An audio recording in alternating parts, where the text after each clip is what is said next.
Well, good morning, sir. Good morning. Is that birds chirping I hear in your background? Oh, can you hear that coming through? Yeah. So I decided to escape Minnesota. We had 2 weeks of polar vortex temperatures, and I just had enough. So I'm in Phoenix. Nice. That's cool. And we are also joined today by the one and only, the mysterious, the Canadian, Mr. Paul Jarvis. Hello, hello, hello. Hello. I'm not somewhere warm. I'm in Canada. Yeah. We haven't had guests on the podcast for such a long time, and I think this is 2 in a row almost. Yeah. We're like just back to back. Little streak. Look at us, expanding our influence sphere. Paul, you are one of the co-founders of Fathom, which I feel like is kind of taken off these days. Yeah, I'm the and team of Fathom. So my co-founder Jack was talking to somebody on Twitter yesterday, and they were like, "Oh, I thought Fathom was just you. Is there a team?" And he was like, "Yes." And he's like, "Oh, so I'm the and team half of Fathom," which actually pleases me greatly because I spent last year kind of separating myself from being a known person and having a brand. So I'm like, "Oh, it's working." I'm just one of the people who work at Fathom now, which is pretty good. But yes, Fathom is doing well. You killed your personal brand.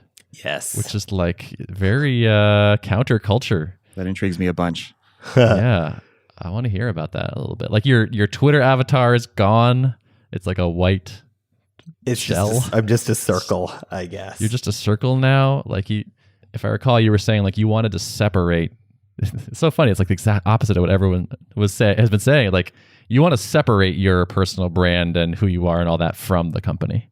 It's kind of different for me because I spent the last 20 odd years making products that were associated with my personal brand. So info products, books and courses and all that shit that I used to do.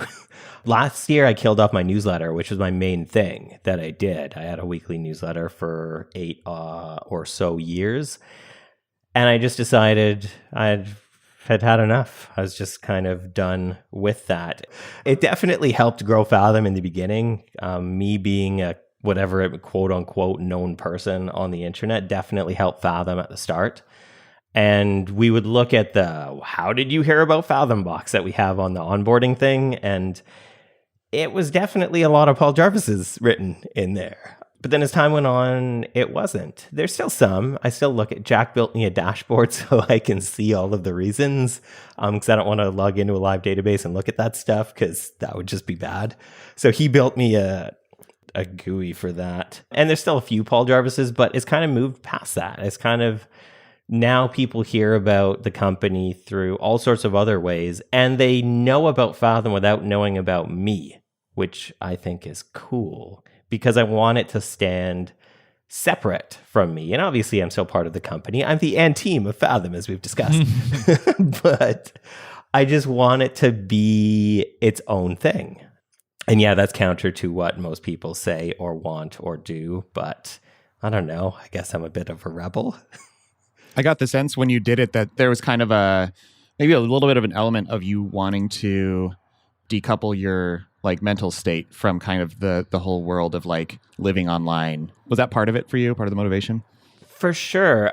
I kind of struggled with this because I think the reason why I built up an audience was because I was pretty accessible. If you wanted to email me, 30,000 people had my email address. You could email me. I got a lot of emails. I've since killed my email account as well.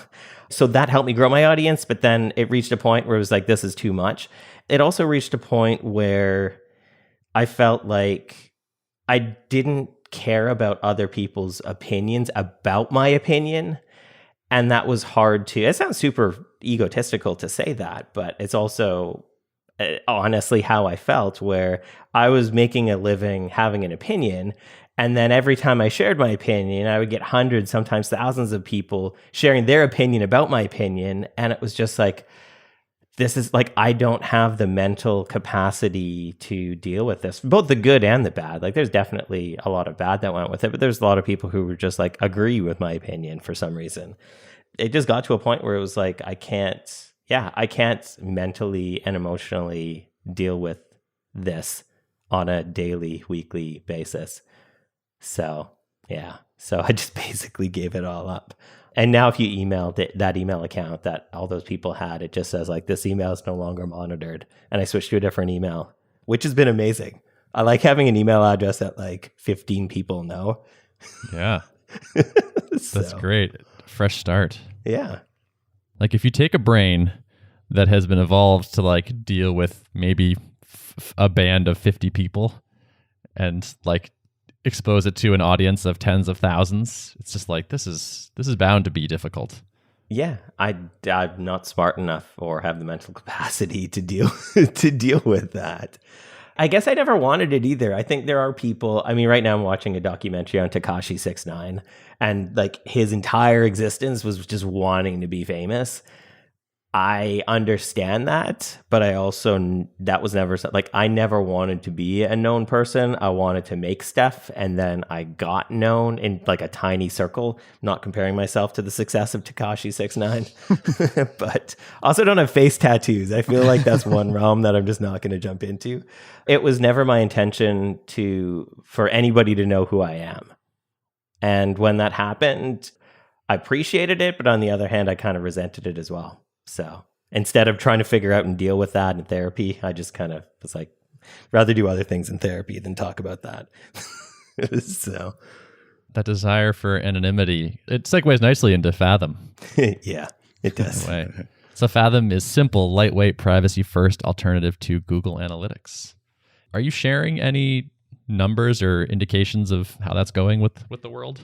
Just generally. So we have thousands of customers. Our revenue is very comfortably enough to pay Jack and I a salary as well as be profitable.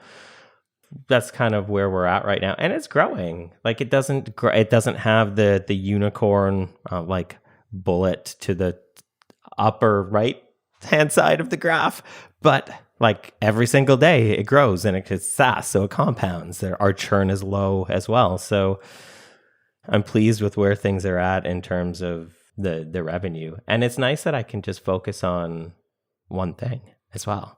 I'm drawing illustrations this week. I'm drawing like cats and graphs this week, and like that's my job at the moment. And like this is kind of cool. Like I kind of enjoy that. I also don't have to write a newsletter or do this or do that or like talk to all, like this is the only call I have this week. This is literally the only thing on my calendar for this week. Nice. Yeah. That's a good flex.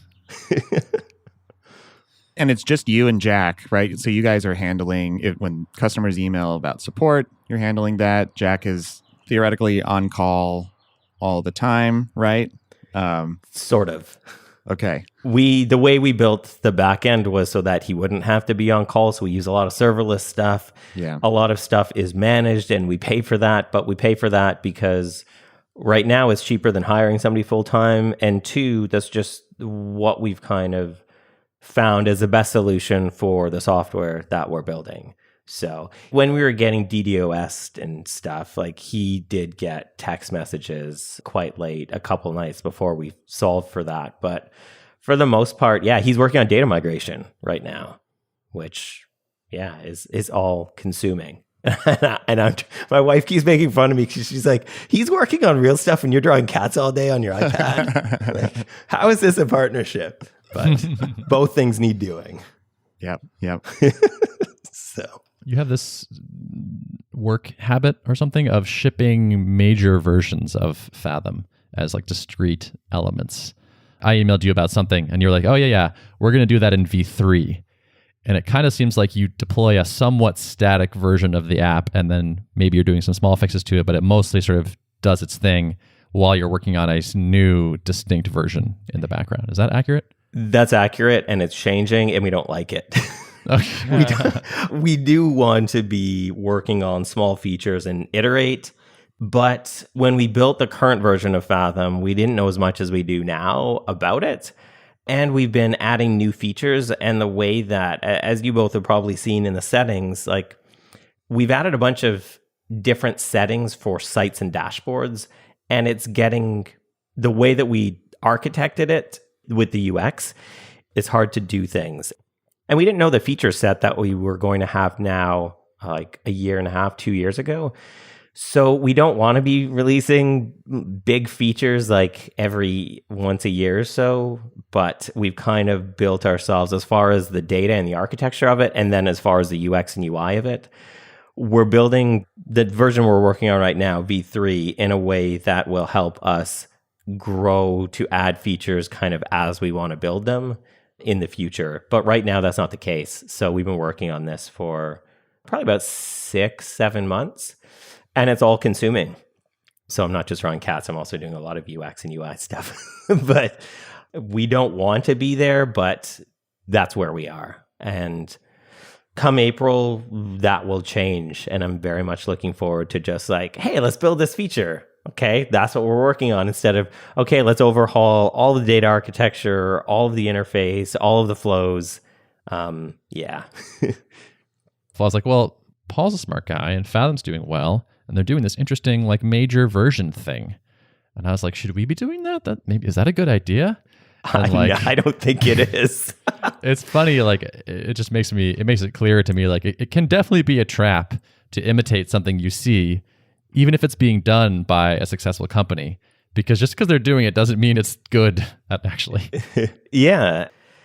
I'm happy with V3, and I'm happy with the fact that there's going to be a lot of cool stuff for our customers that happens all at once. But as well, like that when we launch it, I know support is just going to skyrocket.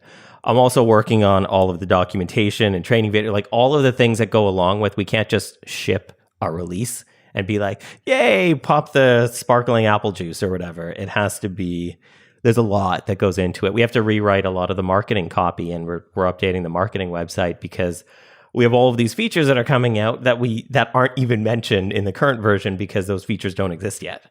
So it is requiring so much work.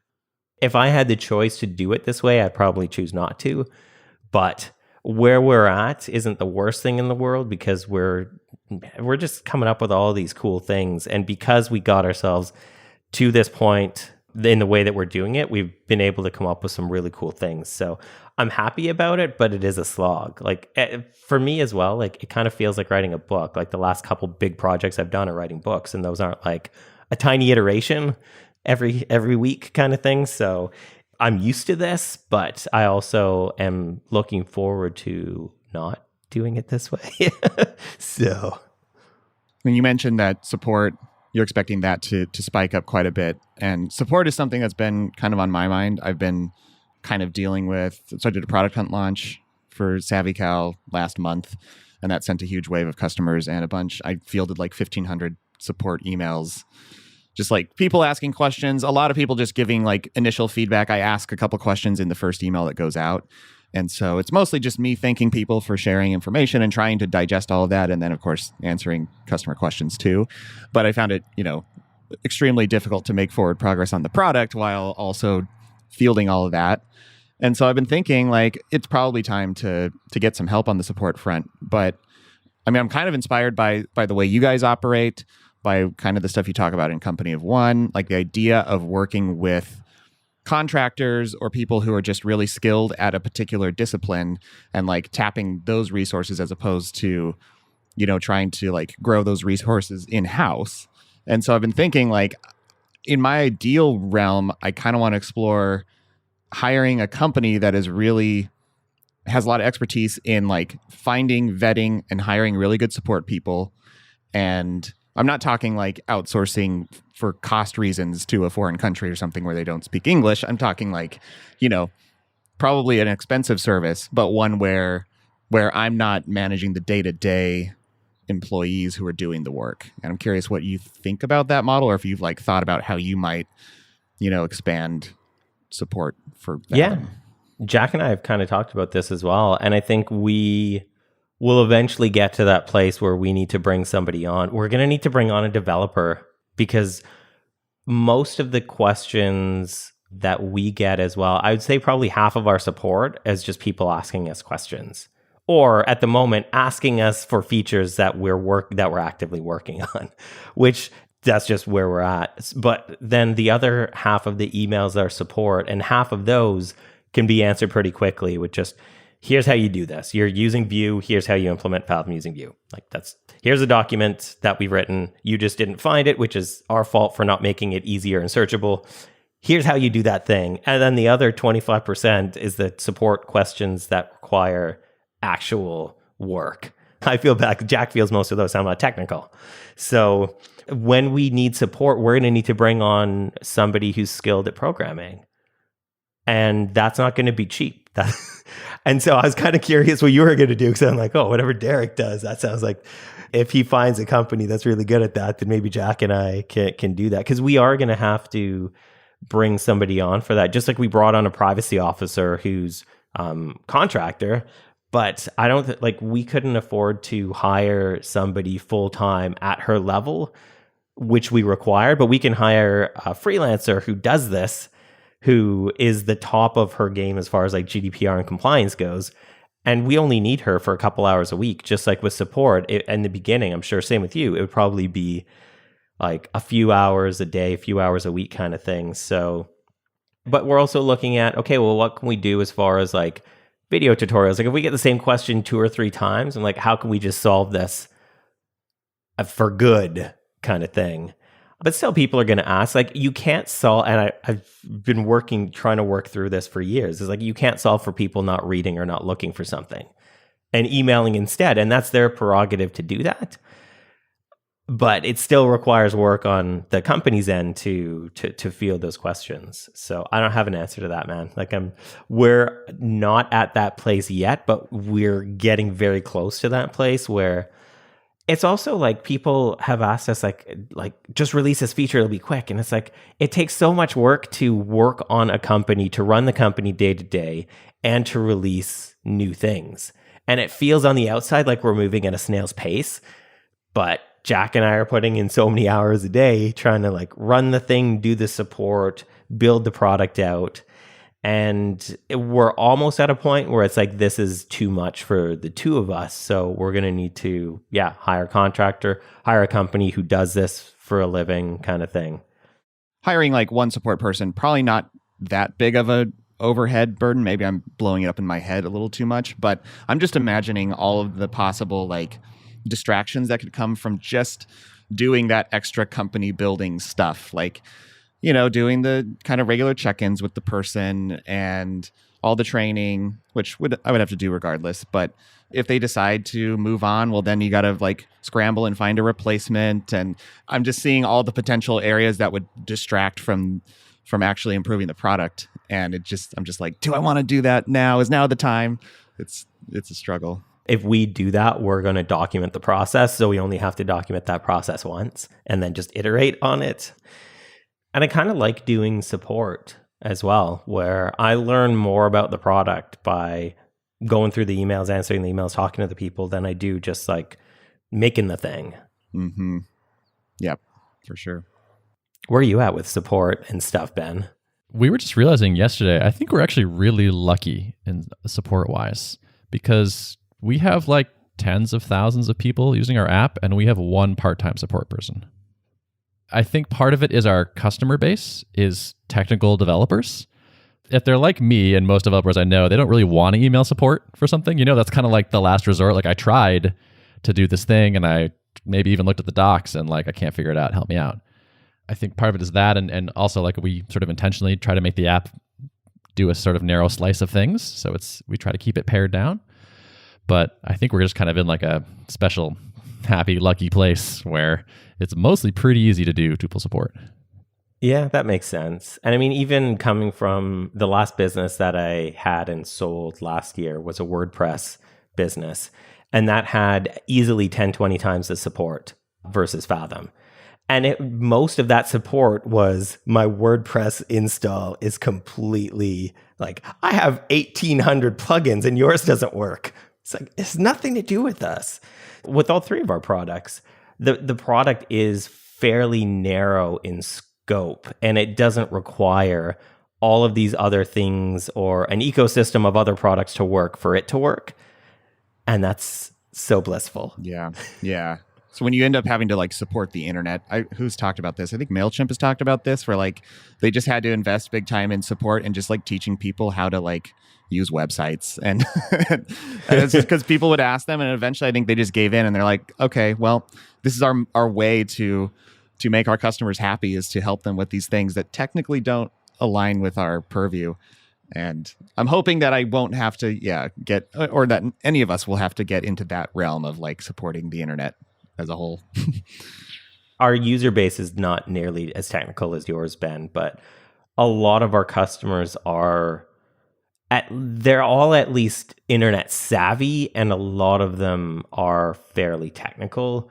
And so we have like the support questions where it's like, well, I don't know how to put your code into my website. And then we have some that are like, I'm trying to hack you. I'm trying to reverse engineer your API, which isn't even public yet. And I want to do this and this and this. So, Derek, I'm a little surprised you have much of a support burden at this point. Like, what are your high volume support? Well, triggers? Honestly, it's, if I like kind of segment it up, it's a lot of people responding to my initial questions on like, how'd you hear about us and why'd you choose to sign up? And I try to give people more than just like a one-liner, like try to actually contextualize it a bit, which just takes time. And then a lot of feature requests right now. And like you said, Paul, like I feel pretty good about those in general, because most of the time it's like stuff that's already in the plans. Like I have pretty good fit right now with the people who are coming in the door and asking for things. Most of the time I'm not having to say no, because it's like, yep, that is totally in the plans. And my typical way of responding is like, I'll circle back with you when I have an update on progress on this. And I just like drop them in a little checklist on the ticket that I have filed in the system. I don't know, try to give people some sense of like when it's coming, like, is it in the near term, is it in the far term, and like how important is it for them. So usually there's a little bit of a back and forth on like, is this on the range of like nice to have to deal breaker? Where does this fall for you? And all of that is like really valuable inputs into product development, obviously, but it just takes time to kind of have those back and forth conversations. And then I would say probably like 20% of them are people who are confused about how to use the product, which is, I'm pretty surprised by and pretty happy with that, because we don't have a ton of docs. Like I build KB docs kind of as questions arise. If I feel like, this will probably come up again, or this has come up multiple times, I'll like write the answer in a KB doc and send them a link and say, hey, I just wrote this up. Like, let me know if this answers your question. But it's been iterative. So I don't even have like a demo video. It's on the to-do list to like, here's how the product works in these 3 easy steps, So yeah. I wonder if there's kind of a one-to-many thing that would help here. Like if you're spending a lot of time kind of confirming the roadmap and talking about the priority and letting people weigh in and stuff, like there definitely are those like public roadmappy type tools where it's like, let people upvote their favorite thing and let you can come in and say, hey, this is scheduled for Q3 or whatever. Yeah. When I hear you thinking about hiring a support person, maybe that might be the right call. I don't know. But also I wonder if there's like maybe a couple rounds of, can I just reduce support by 50% with some work, like some sort of one-timer type things that might be worth trying. Yep. I think a video would be huge. Like when I did a video for ours, and the video is literally explaining what all the words mean on the dashboard. When we say unique, this is what unique means. When we say bounce, this is what bounce means. There was a noticeable decrease in support when I did that. It's like a 2-minute video. And it was literally just explaining the words on the dashboard. And that's what people want. Like, that's what people were asking about. They're like, well, if this is what a bounce rate is in Google Analytics, what's the bounce rate of that? And it's like, that helped. Yep. I keep identifying things that are like, I can make this better in the UI, so this question will probably not arise. Like I made some changes to some default settings with respect to the calendar that's attached to links. It improved it in many ways, but it also introduced one potential case where like if someone removes their Google account and then re-adds their calendar, it'll like disconnect the calendar from the links, and then it doesn't automatically reconnect it, because it turns out that can produce unexpected results or like leak out an email address that you didn't want people to see or something like that. So I've gotten like 10 questions about this of like, events aren't being put on my calendar, and it's because they're not noticing that it was disconnected from the link. And I consider those things to be bugs. That's like, that's a problem that is on me to fix. And once it's fixed, it won't be a stumbling block for people anymore. But enough of those things gradually start to crop up where it's like I could spend weeks probably like ironing out those wrinkles, but I also have like bigger initiatives I want to focus on too. So maybe the answer is like getting some more development help first to kind of help work on some of those housekeeping things while also moving forward on the bigger initiatives. I don't know. Mm-hmm. That could be true. This is the thing we sort of toy with for ourselves, which is like the idea of like a public or like more publicly visible support forum type thing. Because if people are bumping into this rough edge, but a lot of people are emailing you the same question about that rough edge, if you don't want to prioritize the time to fix it now, you could at least have a thing, which is like, there's this thing, we know about it, here's the workaround, and then anyone, like other people can kind of self-help there. Yeah. I think if the community's big enough, that can definitely, I see that working where there are going to be power users and super keen users who are eager to help others in the community on like a message board or a Slack or whatnot. I think the caveat there is it can turn into, well, now I expect real-time help from the people making it. I've done that and seen it work, and I've done that and seen it fail horribly where I felt like I was just on call. I think it came down to the size of the community and the activeness of the community. If nobody was active unless they were asking a question and nobody was replying to that question, and then it was just like, okay, I guess I need to reply. It was just like, I just created another support channel for myself and it feels real time and this is not good. Yeah, where something that concerns me about it is like when it's public, then it's kind of like there's extra public pressure. There's potentially other eyeballs seeing the response time on this thing. And of course, I always strive for like a speedy, accurate reply. But if this is happening out in public, it takes away some of the one-on-one nuance. And it's like now people can just make judgment calls based on how snappy responses are on this public forum, you know? Yeah. I do think sometimes folks email questions that they might even know the answer to just to see. Like I feel like at least some of the bigger folks that have signed up and used our product sent us emails where it was like written on the homepage what they were asking. And those used to annoy me. And now I'm like, I think I kind of get these and I'm happy to kind of answer them and make these people feel like it's not just going to be, we'll get back to your email within like 7 to 14 days. It's like, no, if me or Jack are going to reply, typically within the hour if we're awake and typically within 15 minutes if we're awake. And it just feels like sometimes people just want that reassurance. Like, okay, if I'm going to be spending a bunch of money with this company, is there somebody on the other end who has my back? I'm like, yeah, we totally do. That's us. We're here. So. You just want to do some quick updates? Sure. Talk about what we're doing? Yeah. Yeah. Cool. Okay. So for me, we'd had some founder time yesterday, which was awesome. So we've been kind of like working remotely, separating, that kind of thing. But we got together yesterday afternoon. Spencer, Joel, and I did. And it was so nice. It was just like, I remember why I started a company with these people. They're good. Like, it's fun to hang out with them. We just like legitimately like each other. And it was like really pleasant to like hang out and like spend time and talk about the company. And we like took a long walk outside while talking about a number of things, which I think is like a really kind of a nice discussion format, I guess, because you gives you something to do, kind of like keeps your brain active. It's like walking meetings, I think, are underrated in general. Mm-hmm. Agreed. And so we did like just figured out when we're going to do our next like quarterly retreat for planning, made some decisions about things, settled on some strategies for the year, and it just like was like nice. I like came out of it very energized. You seem pretty zen. Like you seem like it.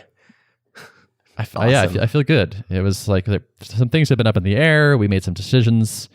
Everybody's on board. I think we reached some pretty good consensus on a bunch of things. So yeah, it felt really good. I'm optimistic. By the evening, I was like, oh man, life is good. Like this is going to be great. We're going to make this product so good. It felt good. Nice. That's good. Yeah, I mean, I think that it is important to re-energize yourself from time to time because it can turn into a grind, and before you know it, it feels like these startups take a lot of mental effort and energy, and it can suck a lot out of you if you don't deliberately recharge, right? So that's Totally. good. And for me, the social part is like the fun part.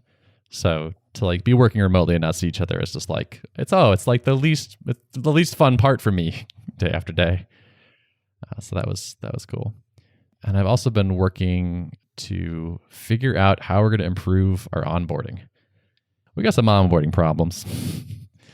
And I've been working with our designer for a bit, trying to figure out what is the struggle has been like, what is a concrete set of problems that are important and solvable in about a month that we can bite off here? Because like we got in the weeds so fast because there's 10 different things that could be better. And they all kind of fall under like onboarding, kind of. But in fact, like it's like you can't, no human could ship this in any reasonable amount of time. This is too much. So trying to figure out like what are a couple problems that we could make better than they are today? Not fully solve, not the most glorious version we could imagine, but just like push it forward a bit. And that was a challenge. Those meetings are tricky. It was definitely a bit draining. What's the model for prioritizing then? You get the big list of things all the things you want to work on, then you narrow it down. What are the parameters for narrowing? Yeah, I wish I had a better answer to that. I'd say right now it's pretty ad hoc. I mean, in the past, we've sometimes ordered things by like impact, confidence, and ease, like assign some scores and do a weighted list there. But most of the time, it's kind of more like today, we were just kind of like, all right, I think like balancing impact and how confident are we can ship this in the amount of time that we want to dedicate to it. So yeah, it was by gut feel, I guess, is my current prioritization system. But you're kind of doing that impact ease, like all that is happening behind the scenes when you're developing your gut feel, right? I mean, it's whether it's deliberate or just kind of like you intuit it. Yeah. If you trust my intuition, then yeah, I guess that's happening behind the scenes. But maybe I'm just making uninformed guesses. It was funny. We had this call. And then we hung up, and I was like kind of sitting there thinking for a while. And then like while I was like off, like making a cup of coffee and just like letting my brain kind of relax, something popped into my head that felt like possibly a really good solution to some of the problems we'd have. And so like I started kind of rapidly sketching some stuff out before this podcast. So as usual, the subconscious was chewing on it, and I think I may have come up with a good thing while not really thinking about it. I'm excited. It'll be nice to kind of unnarl that part of the app, which has not really been improved on for quite some time. Yeah. It definitely feels like something that you'll want to just chop up into as small chunks as possible and just start piecemeal shipping them out. And then, yeah, the devil's in like ordering those, like what's the most, highest priority, highest impact. But yeah, I mean, you can probably really start making little baby steps of progress on that. Yeah, the like perfectionist in me wants to do the big bang. Like, no, we got to figure out the core thing here and solve all the problems by making a fundamental shift. And it's like, yeah, that's so risky and so hard. So just maybe chill out and like, is it going to be better next month if you do this? Yeah, it'll definitely be better. All right, well then just take that one step. I also think there's something to be said for not throwing too much difference at a user at once. I mean, I know I'm doing that right now, but ignoring that. Yeah, right, exactly. This will be for new people only. True, so yeah, I think onboarding. it's not so much a change, but it is. I am kind of fighting my natural tendency, which is like I tend to want to focus on like improving the product for existing users, and I don't want to step back out and like delete the app and like create a new account and do it from scratch and like see all the ugly stuff along the way. It's just like, let's just make good software. I don't want to think about where should you confirm your email in this process or something, because it's just less inherently appealing to me. But then like I started building some analytics dashboards for our funnel, and it's like, wow, there's a big drop between here and here. Like that's unfortunate. We're kind of not helping people out. So let's do better.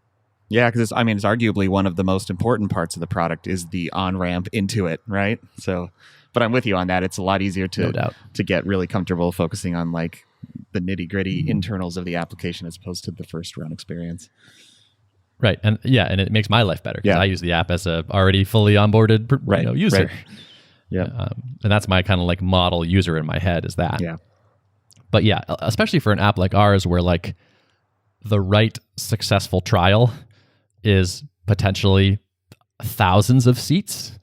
It's like, trial conversion rate is pretty important where like it could like sometimes a successful trial just blows up once it actually works. So every person we lose at the margin is, potentially a huge difference to the business. So focusing here makes a lot of sense. I think what you said there is important too, is that we all use our product, but we all use our product as existing users. So when I'm looking at onboarding stuff for myself, I was like, I haven't looked at this for 6-9 months. And so, it makes me think that I kind of want to watch some people sign up or talk to some new folks and see kind of, because we could see where things drop off, but I want to, I think understanding why or what was going on in their mind, or even like, I want people to sign up for the thing and be happy. Like, I don't know, I can't measure that by looking at like just drop off rate. I want to see like if somebody smiled when they got to like the next page. Totally. So I think I need to spend more time doing that. You're right. We're doing that as part of this effort is like bribing people to record themselves signing up. Because I've literally never done this and not been like, have just like 100 head slapping, oh my God, moments about like how bad the onboarding is because you just can't see it anymore after a certain period of time. Yeah. It's hard to convince yourself to like, I kind of want to naturally avoid that. Like watching users use your product is always one of the most painful things in the world because it's like, am I ready to feel really self-conscious about the whole entire product? I don't know if I have the strength to do that right now, but it's always worthwhile. It's like watching a video of yourself performing in some way. It's just like kind of agonizing, but also like I had no idea I did that weird tick with my hands. Like it's worth a lot to do it, to suffer through that pain. Derek, do you want to do a update? Yeah. So I'm taking like partial vacation this week. I've been hiking around a bunch, but managed to wrap up kind of a major UX overhaul pass on the scheduling page itself, trying to address like a bunch of little issues that have cropped up. It's making the duration selector a little bit more prominent, moving kind of the main call to action on the page from the bottom up to the top, and kind of overall not a huge shift, but like a bunch of little things that have just been mentioned time and time again from customers, making it so that when you click on a slot, it like gives you a little floating form similar to like on Google Calendar when you create an event, as opposed to changing the sidebar, like keeps it in context and makes sure that the thing you just clicked, here's the form for the thing you just clicked. Like, so everything just kind of feels nicer. I simplified a bunch of the code to like unified the mobile and desktop interfaces. So before I was like keying off of when the screen size got beyond a certain point, like render a different component. And I was like sharing some components between the two, but it was still like a nightmare. It was like a 2,000 line long React app that had this like conditional in there, and every time I updated one, I'd have to update the other. And so I was like, I know there's a way to just use like breakpoints and some fancy Tailwind wizardry to get these things under one set of HTML. And so I was like, okay, I'm going to see if I can make this happen on this pass, and was able to get that done too. So feel pretty good about that. I did accidentally ship a bug, which it's a head slapping moment. Like shipped it early in the day. Then I went off and hiked for a while and came back, and there were a few support tickets that were like indicative that something was going on. It's like, damn it. I hate it when that happens. So it led to kind of a cocktail of different circumstances would lead to an event getting put twice on someone's calendar when someone booked. And it would spin up like 2 different Zoom meetings. Like they'd be different Zoom meetings on the different events. I basically went through, figured out everyone who was affected, and emailed them manually. So it took like an hour and a half, and sent them links to like, hey, really sorry. Here's what happened. Here's the links to the duplicates. And basically like, you'll kind of need to manually resolve this, because I thought about just like deleting one of the duplicates, but the recipient received both notifications, so they may just click the wrong Zoom meeting for the one that was deleted, and then it would be confusion at the moment when the meeting happened. So So that was fun, but humbling, and nobody got too angry. People appreciated the transparency. So aside from that, I'm kind of starting to take on the Outlook integration. I'm wanting to get at least a beta of that ready sometime within the first quarter of this year. That's kind of what I've been setting expectations for. So we'll see. I just need to bite off a chunk of time and hopefully wrap my arms around the scope of how big is this going to be. Like, it might be really fast. I've built some abstractions on the back end that would theoretically make it not too difficult to plug in a different calendar provider, but you just never know. Like, edge cases get funny. So it's like that final 20% of technical implementation might be just like weeks and weeks of manually QAing things and finding bugs and fixing them and dealing with quirks and stuff. So yeah, you think you have an abstraction until you actually try to use it in a different case. Oh yeah. And I can, it's like, oh geez. Yeah, I can already identify a bunch of places where it's just like, no, I'm totally violating the boundaries of this abstraction, and I know that's gonna bite me in the butt when I try to use that. So yeah. Do you feel like you can ever be fully on vacation? And second part to that, do you want to be ever fully on vacation? I don't currently feel like I can be fully on vacation, and my goal is to get there as soon as possible. And the support piece, that's another reason why it's kind of been on my mind. There hasn't been a ton of support this week, for example, but I'll do a little thing. Like, I just fat tire biked around the Sonoran Desert for like 4 hours yesterday morning. Super fun. But then came back and there were like, 10 support emails. And I just felt like this anxiety around like, okay, these have been waiting for a while now. I need to get on these and like triage them at least. And I don't like that feeling. I want to be able to take a full day and feel like I'm not letting customers down. I feel actually pretty good about the technical side. Like, I sort of envy the amount of serverless that you guys are using, because that's like a theoretical dream of mine, is to be in the place where like it's all being handled by third parties and I basically have zero ops to be worried about. But I'm pretty close to that because I'm on Heroku and things just kind of work. And if Heroku has an issue, they'll just restart dynos and it's generally just fine, So like on the technical side, I'm less concerned this go around than I was with like Drip, where we were just constantly dealing with weird scaling problems and queue problems. And so I basically had my laptop on me at all times, like for a couple years. So I don't quite feel that tethered with SavvyCal, but things like the support and stuff make me, I usually have to put in a little bit of time every day, and I don't like that. So I feel less stressed if I do that. Like, I typically, when I'm traveling, I'll wake up, spend about an hour working, and then go about my day for the day. And my wife has realized this as well. I feel less stressed and I'm more generally happy and pleasant to be around if I just do like 40 to 60 minutes in the mornings on most days, whether we're traveling or not. And then I can kind of put it away for a bit and then do whatever I need to do outside of that. But it's a struggle. Like, I wish I wasn't like that. I wish I could just take days off, but I guess I'm kind of okay with the fact that if this is how I operate, then let's just optimize for that instead of trying to be a different person kind of thing. So honestly, I think that is definitely my comfort zone, is to put in just at least a little bit first thing in the morning. Like, that's kind of my flow as well. And I actually think that I'd be pretty happy with that. I tend to I'm slightly more of a morning person than my wife is. So like, I can usually like get up, make a cup of coffee, work for 45 minutes, and she's still like waking up. So it's like not interfering with harmony in that sense, where like I can stow away, slip in a little bit of work, and it's not like interfering with plans for the day. If I can at least get it constrained to that, where I feel good about just that amount in a day, that'll be a major win. Cool. What's going on in your world, Paul? Well, I mean, a lot of it we chatted about. I'm working a lot on the interface for V3, as well as the new marketing site.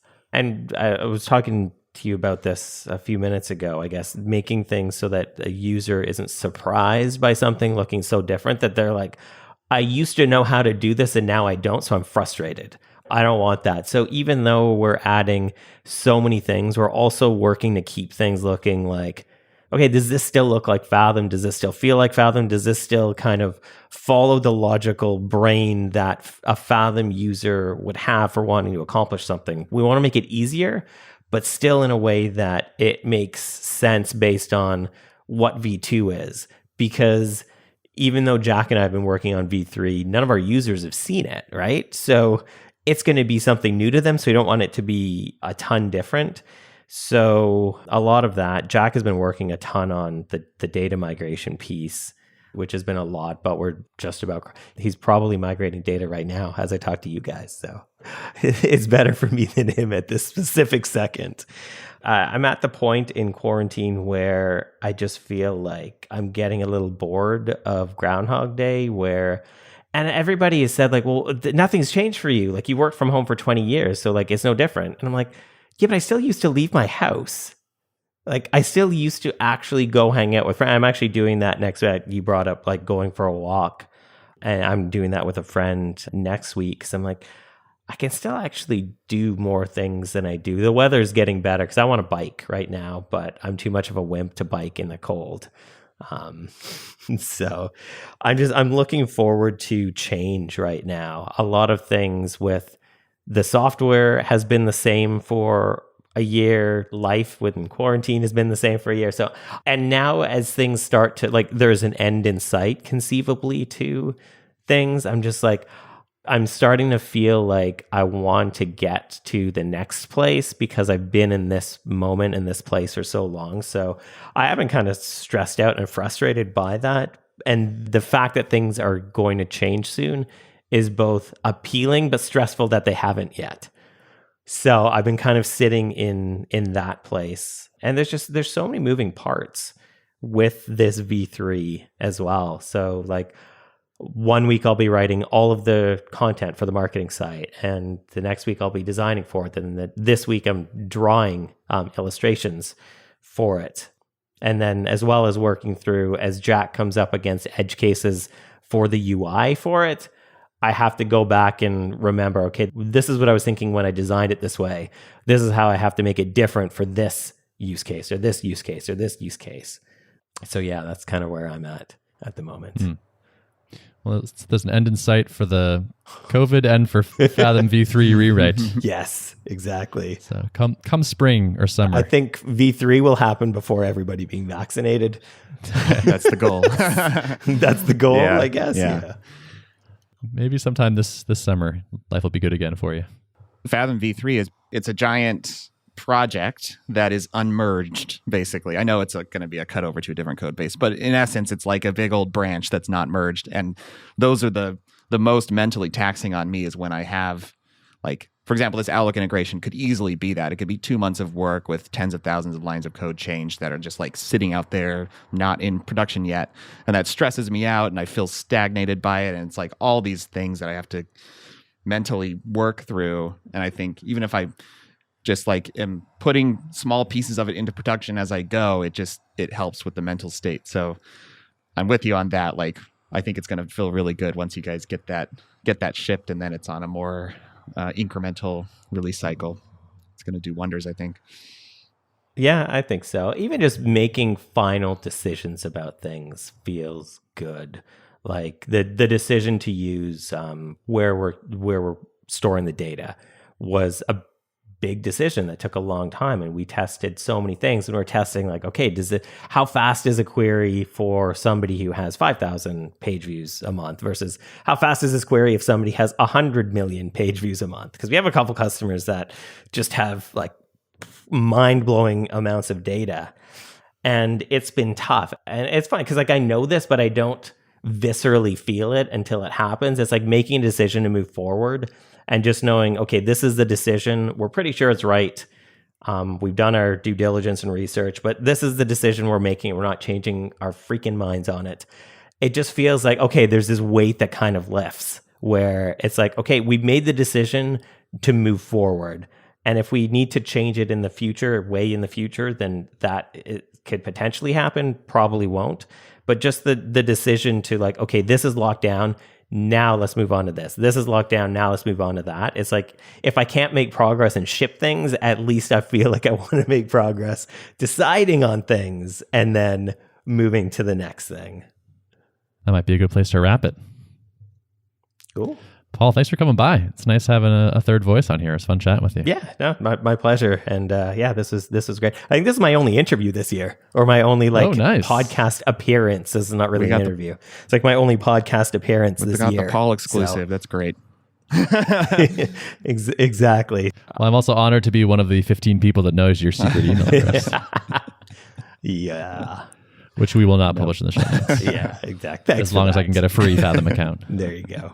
Well, yeah, thanks. This was a ton of fun to chat, and it reminds me too how important it is to sometimes like just catch up with folks who are kind of going through the same thing and that. So this was super helpful. This is why I did this, and this is the only one that I'm doing. This was helpful to me, and awesome. Yeah. So thank you. Great. Totally. It's also cool like to have someone else ask Derek different questions than I would think to ask. Like it's just nice, just like that sort of prompts. It's good variety, I think. And I could just sit here hating the fact that I can see a palm tree in the background. I'm sorry. Wasn't some strange flex I was trying to do. It just showed up in the frame. All right, gentlemen. Notes of the show? Notes of the show can be found at artofproductpodcast.com. Thanks for listening. See you. Bye.